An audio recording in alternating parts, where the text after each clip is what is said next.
Hey everyone, welcome back to the channel. In today's video, I'm going to show you how to fix this song is not available problem on Spotify. So I will show you how to fix it. First of all, open up the Spotify application.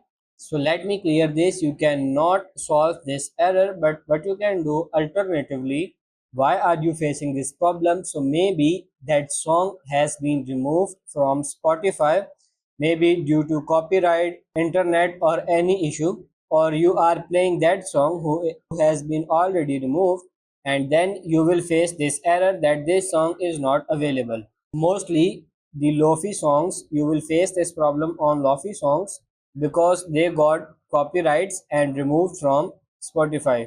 So this is the main point, like the song has been removed and you are playing that song, so you will get this error, this song is not available.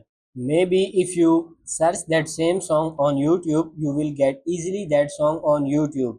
It's not necessary that that song has been removed from every platform.